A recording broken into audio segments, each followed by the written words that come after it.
মিথ্যা আশ্বাস করে রাত্রের অন্ধকারে ক্রস ফায়ার দিয়ে মেরে ছেলেটার চোখ উঠিয়ে দেওয়া হয়েছিল। বাবা পরের দিন লাশের কাছে এসে বলেছিল, আমার মনে অপরাধ করেছে, তাকে মেরেছ কোনো দুঃখ নাই, তার চোখ কি অপরাধ করেছে। আল্লাহ ছাড় দিয়েছেন কিন্তু ছেড়ে দেয় নাই।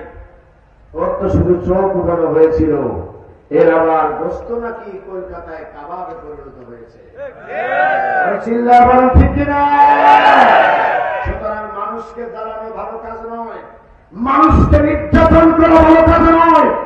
মানুষকে নির্যাতন তো করেছ তো কপালে আগুন লেগে যাবে, এই আগুন থামাতে পারবে না কোনো পানি দিয়ে। বলেন ঠিক কিনা?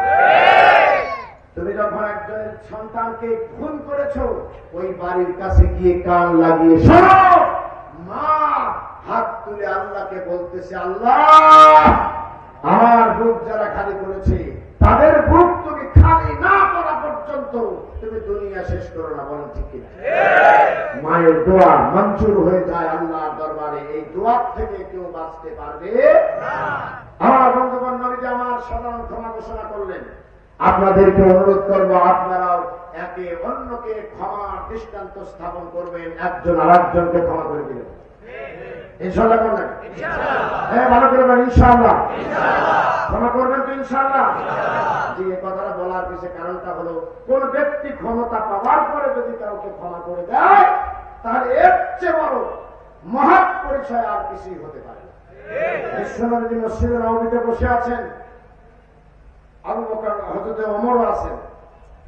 এক ইহুদি ঢুকে বললেন, ঢুকে বিশ্বনবীর সামনে মসজিদে নববীতে দাঁড়িয়ে পেশাব করা শুরু করে দিয়েছে। আল্লাহর নবী জনাব মুহাম্মদুর রাসূলুল্লাহ সকলেই পড়ুন সাল্লাল্লাহু আলাইহি ওয়াসাল্লাম তার কাছে অপমানিত হবে, সাহাবায়ে কেরামের সামনে তিনি অপমানিত হবেন। এই কথা কি কোনোদিন কল্পনা করা যায়? বলেন। আজও বাংলাদেশ নয়, গোটা বিশ্বের বুকে মুসলমানেরা নবীজিকে 1400 বছর পার হয়ে গেছে, কানে শুনেছে, চোখে দেখে নাই। এরপরও কিন্তু ওই নবীর জন্য ভালোবাসা এমন আছে, এমন মুসল্লি আছে নবীদের জন্য কলিজা পর্যন্ত বের করে দিয়ে দিবে।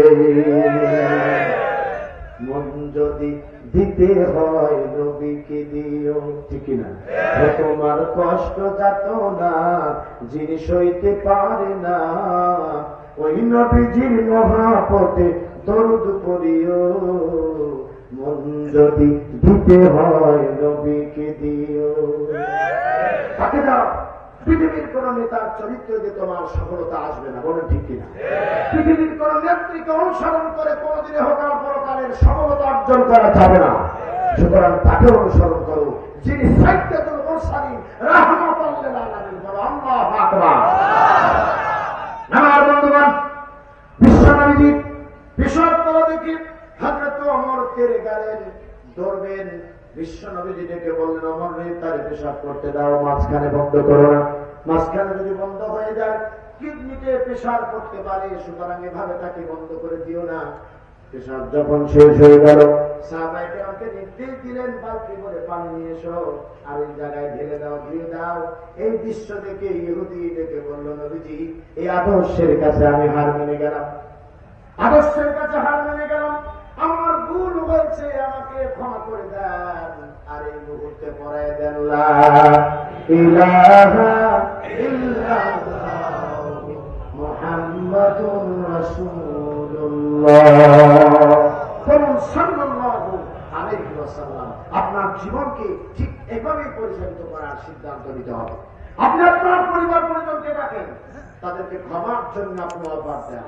যদি না মানে আপনি অন্তত বিনয়ী হয়ে তাদেরকে ক্ষমা করে দেন। বলেন ঠিক কিনা?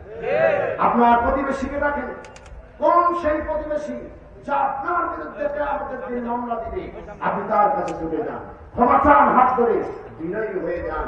আপনি দেখবেন আপনার সঙ্গে শত্রু বন্ধুতে পরিণত হয়ে যাবে, কেউ আপনাকে আর খারাপ ভাষায় গালি দিবে না। বলেন ঠিক কিনা? আমার বন্ধুগণ, তাহলে আমি আলোচনা করতেছিলাম সূরা আরাফের কত নম্বর আয়াত? 199 নম্বর আয়াতে ক্ষমার কিছু কথা আমি আপনাদের সামনে তুলে ধরেছি। সুতরাং আগামী দিনের জন্য যেটা আমি আপনাদের বলবো, আমরা যদি ক্ষমার নীতি অবলম্বন করতে পারি, একজন আরেকজনের যদি ক্ষমা করে দিতে পারি, আওয়ামী লীগ করেছে না বিএনপি করেছে না জামাত করেছে না জাতীয় পার্টি করেছে, এ দেখার কোনো সময় নাই। আমার আপনার কাছে একটাই পরিচয়, লোকটা মানুষ। একটা কি? লোকটা মানুষ।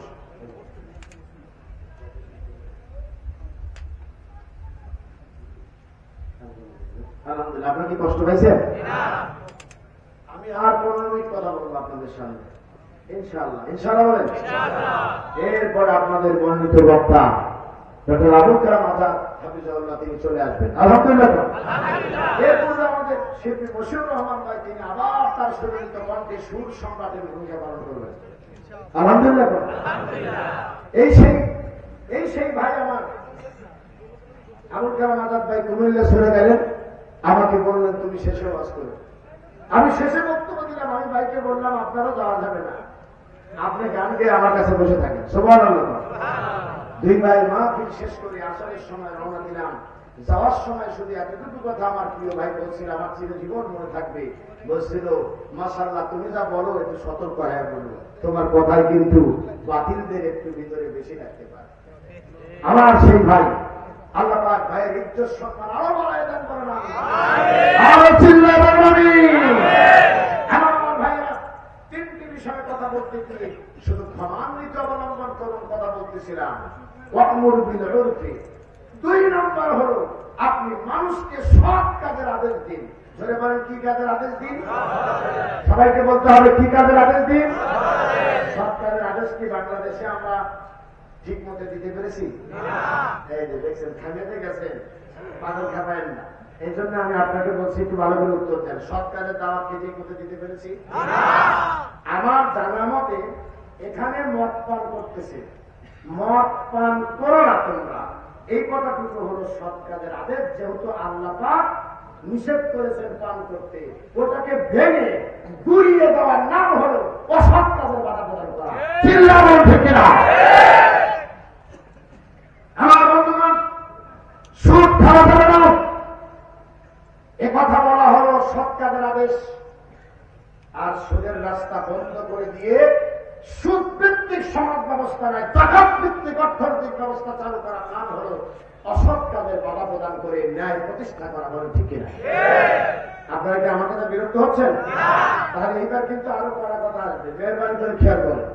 আমার সমাজে সৎ কাজের আদেশ দেওয়ার মতো কোন পরিবেশ আমার জানা মতে 100% অতীতে ছিল না, এখনো 50% নাই। যদি নাই যদি থাকতো তাহলে কুষ্টিয়ার মাহফিলে সাদিকুর রহমান আজহারিকে দেয়া মানুষের টাকা চুরি করে খাওয়া চেয়ারম্যান তাকে বক্তব্য দেওয়ার আগেই তাকে কড়া ভাষায় অপমান করতে পারত। কথা বলেন না কেন? পারত? সাদিকুর রহমান আজহারি ভাই আমার পরিচয় এক অংশের এক বক্তা। আলহামদুলিল্লাহ।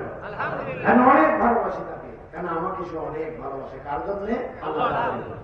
সমানি ভাই আমার শুধু অসৎ কাজের বাধা প্রদান বন্ধ রাখেন, সৎ কাজের আদেশ আমরা দিতে পারি নাই। কিভাবে দিবেন আপনি? বাংলাদেশের সমস্ত মসজিদগুলো, সমস্ত ধর্মীয় প্রতিষ্ঠানগুলো বামপন্থীরা দখলে নিয়েছিল। উত্তর দিতে হবে। একটু পরে আমার খরচের দেবো, আমি টাইম 1 মিনিটও দেব না।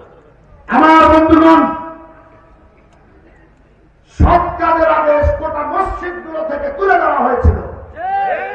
মসজিদের মেম্বারে তাদেরই চাকরি টিকে থাকতো যারা বাতিলের পাঁচটা গোলামি করে বক্তব্য দিতে পারত। মিথ্যা কথা বলেছি? মিথ্যা কথা বলেছি? মসজিদের কমিটির সভাপতি সেক্রেটারি যেখানে হওয়ার কথা ছিল, মান আমানা বিল্লাহ, আল্লাহর প্রতি বিশ্বাসী মানুষগুলো, সেখানে আল্লাহর প্রতি মানুষগুলো যাদের বিশ্বাস আছে সেখান থেকে তুলে দিয়ে উল্টা ধর্ম নিরপেক্ষ মতবাদীদেরকে বসিয়ে দেওয়া হয়েছিল। চিল্লাবাড়ি থেকে বছরান্তর একদিন তাফসীর মাহফিলের আয়োজন করে বড় একটা টুপি মাথায় দিয়া পাশে বসে থাকতো আর বলতো, হুজুর ওয়াজের নামে রাজনীতি যেন না হয়। কি ভাই? ওয়াজের নামে যেন রাজনীতি না হয়। আমি বলছি ওয়াজের নামে রাজনীতি যদি না হয়, আল্লাহ যদি করে থাকেন, তাহলে কোন বক্তা যদি রাজনীতির কথা না বলে মনে রাখতে হবে ও বক্তাও পরিপূর্ণ ইমানদার নয়, ও বক্তা হলো মুনাফিক।